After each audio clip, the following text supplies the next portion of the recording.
नमस्कार। आशुतोष सर की क्लास में आपका स्वागत है।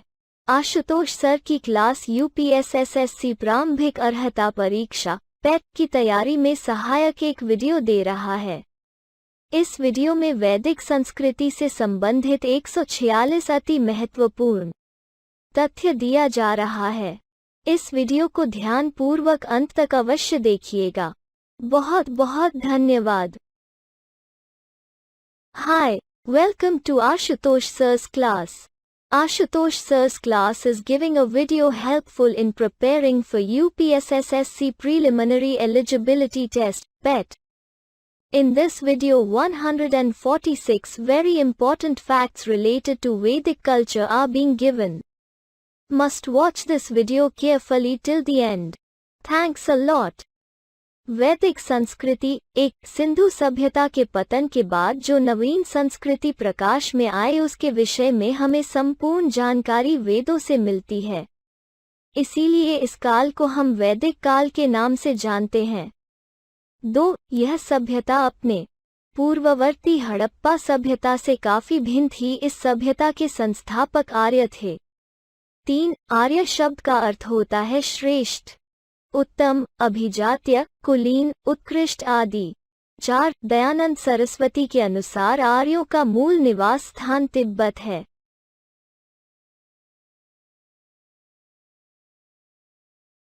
5. बाल गंगाधर तिलक के अनुसार आर्यों का मूल निवास स्थान उत्तरी ध्रुव है।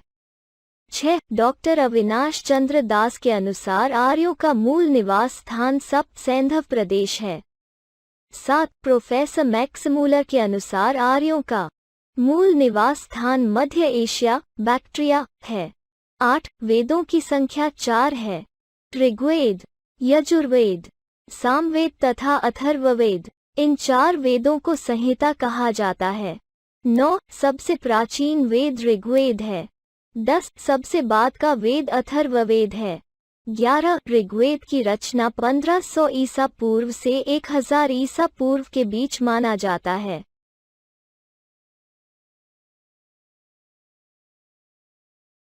12. ऋग्वेद में कुल 10 मंडल एवं 1028 सूक्त हैं।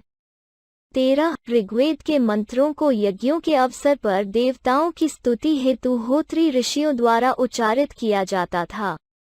14. ऋग्वेद में पहला एवं 10वां मंडल सबसे अंत में जोड़ा गया है।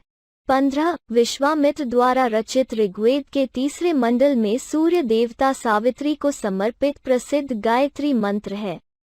16. ऋग्वेद के 9वें मंडल में देवता सोम का उल्लेख है। 17. चातुष्वंत समाज की कल्पना का सबसे पुराना स्रोत ऋग्वेद के 10वें मंडल में वर्णित पुरुष सूक्त है, जिसके अनुसार 4 वर्ण ब्राह्मण, क्षत्रिय, वैश्य तथा शूद्र आदि पुरुष ब्रह्मा के क्रमशः मुख, भुजाओं, जंघाओं और चरणों से उत्पन्न हुए हैं।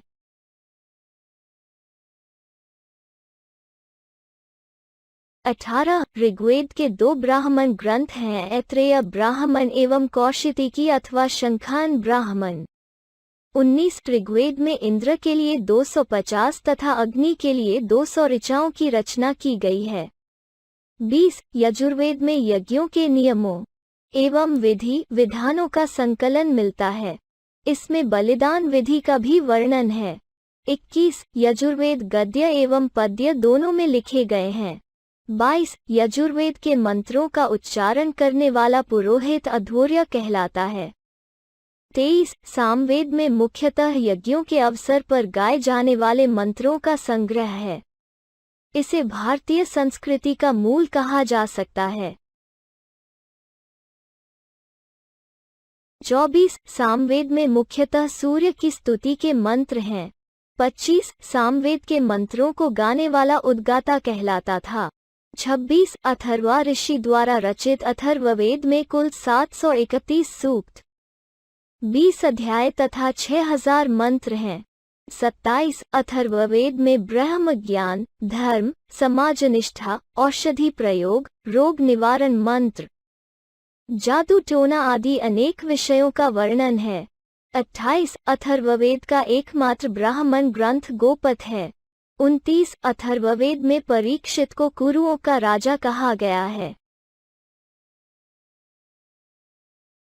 30 अथर्ववेद में सभा एवं समिति को प्रजापति की 2 पुत्रियां कहा गया है। 31 वेदों को भली भांति समझने के लिए 6 वेदांगों की रचना हुई। ये हैं शिक्षा, ज्योतिष, कल्प, व्याकरण, निरुक्त तथा छंद। 32 भारतीय ऐतिहासिक कथाओं का सबसे अच्छा क्रमबद्ध विवरण पुराणों में मिलता है। इसके रचयिता लोमहर्ष अथवा इनके पुत्र उग्रश्रवा माने जाते हैं। इसकी संख्या 18 है। 33 जाबालोपनिषद में 4 आश्रमों का सर्वप्रथम उल्लेख मिलता है। 34 ब्राह्मण ग्रंथ की रचना वेदों की व्याख्या हेतु सरल गद्य में की गई है। 35 ऐत्रेय ब्राह्मण में राज्याभिषेक के नियम मिलते हैं। 36 उपनिषद में उप का अर्थ समीप और निषद का अर्थ बैठना है, अर्थात जिस रहस्य विद्या का ज्ञान गुरु के समीप बैठकर प्राप्त किया जाता है उसे उपनिषद कहते हैं। 37 उपनिषदों की कुल संख्या 108 मानी गई है। 38 भारत का राष्ट्रीय आदर्श वाक्य सत्यमेव जयते मुंडकोपनिषद से लिया गया है। 39 ऋग्वेद, यजुर्वेद और सामवेद तीनों वेद संयुक्त रूप से त्रयी या वेदत्रयी कहलाते हैं। 40 ऋग्वेद के 10वें मंडल में शूद्र का उल्लेख पहली बार मिलता है। 41 अस्तो मा सद्गमय तमसो मा ज्योतिर्गमय उपनिषद से लिया गया है। 42 उपनिषद पुस्तकें दर्शन पर आधारित है। 43 भगवत गीता, ब्रह्मसूत्र और उपनिषद प्रस्थान त्रयी में शामिल है। 44 ऋग्वेद के दूसरे मंडल से 7वें मंडल तक को वंश मंडल या गोत्र मंडल कहा जाता है। 45 वैदिक काल का विभाजन 2 भागों में किया जाता है। 1 ऋग्वैदिक काल 1500 ईसा पूर्व से 1000 ईसा पूर्व तक। 2 उत्तर वैदिक काल 1000 ईसा पूर्व से 600 ईसा पूर्व तक। 46 आर्य सर्वप्रथम पंजाब एवं अफगानिस्तान में बसे। 47 आर्यों द्वारा निर्मित वैदिक सभ्यता एक ग्रामीण सभ्यता थी। 48 आर्यों की भाषा संस्कृत थी। 49 आर्य शब्द भाषा समूह को इंगित करता है। 50 आर्यों ने प्रशासनिक इकाई को आरोही क्रम से इन 5 भागों में बांटा था: कुल, ग्राम, विश्व, जन, राष्ट्र। 51 जनता की गतिविधियों को देखने वाले गुप्तचर को स्पश कहते थे।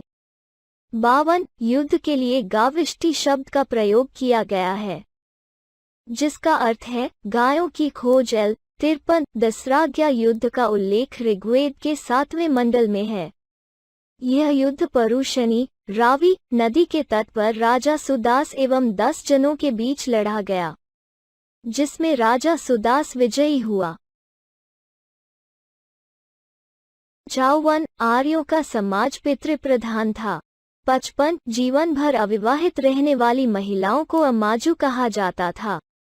56 जीविकोपार्जन के लिए वेदांग पढ़ाने वाला अध्यापक उपाध्याय कहलाता था। 57 अंदर पहनने वाले कपड़े को नीवी कहा जाता था। 58 आर्यों का मुख्य व्यवसाय पशुपालन एवं कृषि था। 59 गायों को अघन्या न मारने योग्य माना जाता था। 60 आर्यों का प्रिय पशु घोड़ा एवं सर्वाधिक प्रिय देवता इंद्र थे। 61 आर्यों द्वारा खोजी गई धातु लोहा थी, जिसे श्याम अयस कहा जाता था।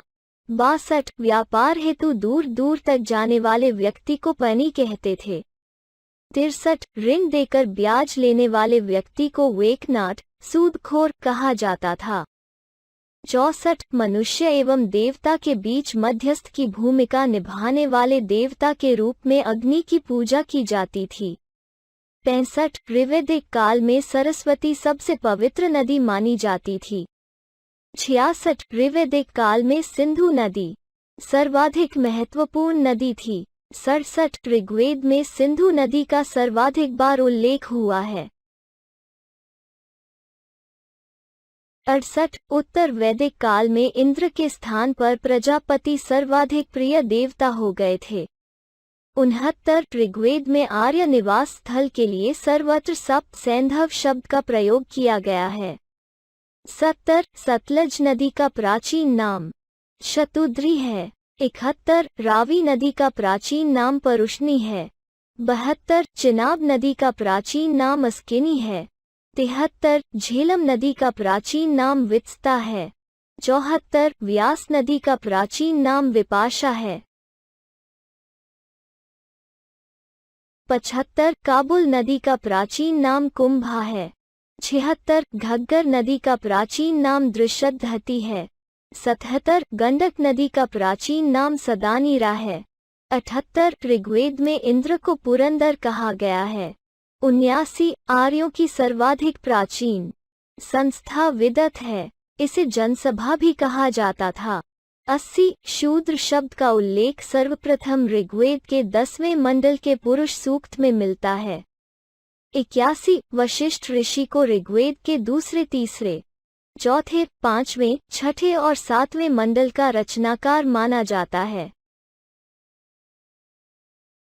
82 ऋग्वेद का 9वां मंडल सोम देवता को समर्पित है। 83 ऋग्वेदिक काल में कृषि योग्य भूमि को उर्वरा अथवा क्षेत्र कहा जाता था। 84 अधिकांश लड़ाइयां ऋग्वेदिक काल में गायों के लिए लड़ी गई थी। 85 ऋग्वेद में कृषि संबंधी प्रक्रिया से संबंधित उल्लेख चतुर्थ मंडल में मिलता है।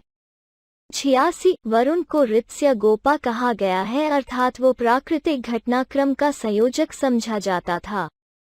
87 मरुत को आंधी तूफान का देवता कहा जाता था। 88 पूषण ऋग्वेदिक काल में पशुओं के देवता थे, जो उत्तर वैदिक काल में शूद्रों के देवता हो गए। 89 ऋग्वेद में जन का उल्लेख 275 बार तथा विष शब्द का उल्लेख 170 बार हुआ है। 90 सर्वप्रथम ऋग्वेद में दासों के विषय में स्पष्ट उल्लेख प्राप्त होता है। 91 निष्क सोने का एक आभूषण होता था। 92 पथी कृत शब्द का प्रयोग अग्निदेव के लिए किया गया है। 93 भारत में आर्य लोग जहां सर्वप्रथम बसे वह सारा प्रदेश सप्त सैंधव प्रदेश के नाम से प्रसिद्ध हुआ। 94 अथर्ववेद में परीक्षित को मृत्युलोक का देवता बताया गया है। 95 यजुर्वेद में राज्य उच्च पदाधिकारियों को रत्नी कहा जाता था। यह राज्य परिषद के सदस्य थे। 96 ऋग्वेदिक लोग जौ, यव पैदा करते थे, परंतु इस काल में उनका मुख्य फसल धान और गेहूं हो गया था। 97 यजुर्वेद में हल को सीर कहा गया है। 98 उत्तर वैदिक काल के लोगों में लाल मृदभांड सबसे अधिक प्रचलित था, जबकि चित्रित धूसर मृदभांड इस युग की विशेषता थी। 99 ऋग्वेदिक काल के दो प्रमुख देवता इंद्र और अग्नि का अब पहले जैसा महत्व नहीं रहा, उनके स्थान पर उत्तर वैदिक काल में प्रजापति, जो देवकुल में सृष्टि के निर्माता थे, को सर्वोच्च स्थान प्राप्त हो गया। 100 याज्ञवल्क्य गागी संवाद का उल्लेख बृहदारण्यक उपनिषद में मिलता है। 101 लोपामुद्रा अगस्त्य ऋषि की पत्नी तथा वैदिक ऋचाओं की रचयिता थी। 102 पुनर्जन्म का सिद्धांत सर्वप्रथम शतपथ ब्राह्मण में दिखाई देता है। 103 तीन आश्रमों का सर्वप्रथम वर्णन छांदोग्य उपनिषद में तथा चारों आश्रमों का वर्णन जबालोपनिषद में मिलता है। 104 यम और नचिकेता और उनके बीच 3 वर प्राप्त करने की कहानी कठोपनिषद में वर्णित है। 105 कठोपनिषद में आचार्य यम द्वारा नचिकेता को ब्रह्मा विद्या का उपदेश दिया गया। 106 वैदिक गणित का महत्वपूर्ण अंग शुल्ब सूत्र है। 107 वेद, ब्राह्मण, आरण्यक और उपनिषद इसी क्रम में उत्तर वैदिक काल में लिखे गए ग्रंथ है। 108 ऋग्वेदिक आर्यों का मुख्य व्यवसाय पशुपालन था। 109 शुल्भ सूत्र ज्यामिति विषय से संबंधित पुस्तक है। 110 वेदांत या उत्तर मीमांसा दर्शन के प्रतिपादक बादरायण है। 111 मीमांसा या पूर्व मीमांसा दर्शन के प्रतिपादक जैमिनी है।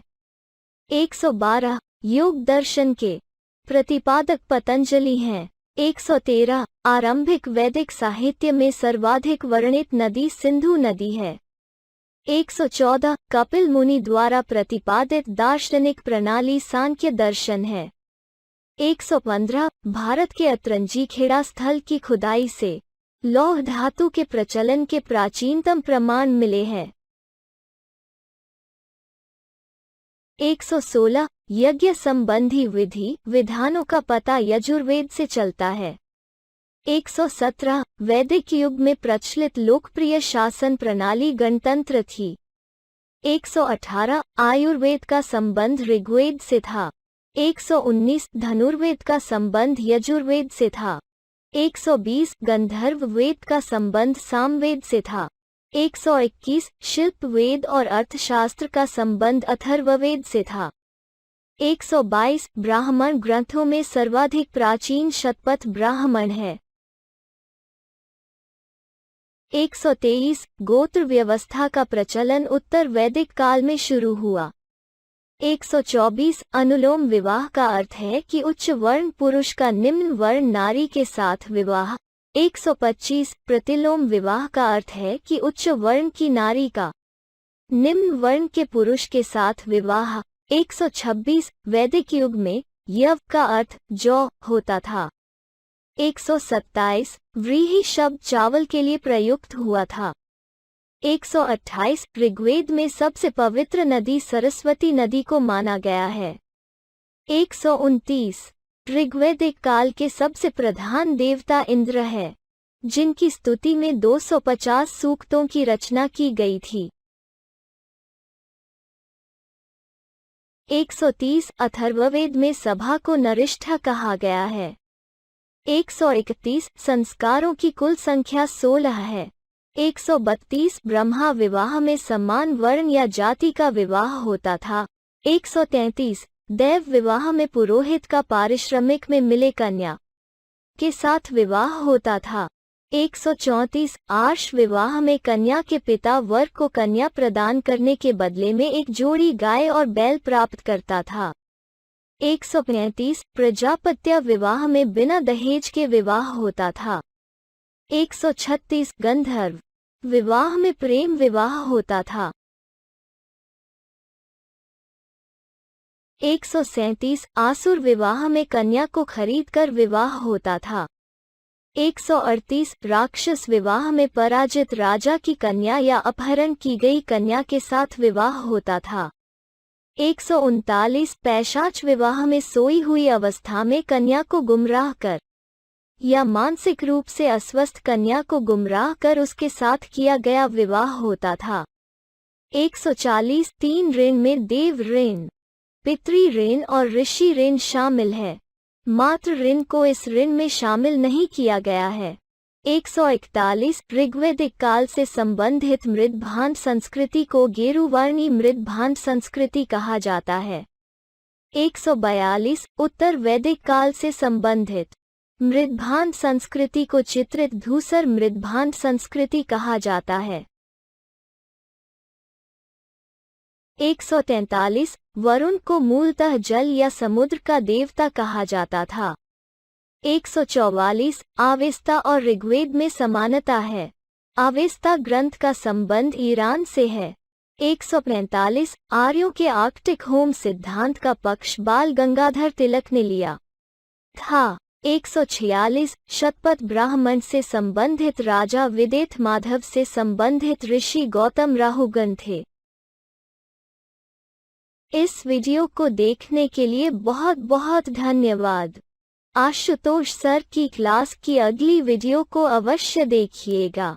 आशुतोष सर की क्लास आपके उज्जवल भविष्य की प्रार्थना करता है। बहुत बहुत धन्यवाद। Many thanks for watching this video. Must watch the next video of Ashutosh sir's class. Ashutosh sir's class prays for your bright future. Thanks a lot.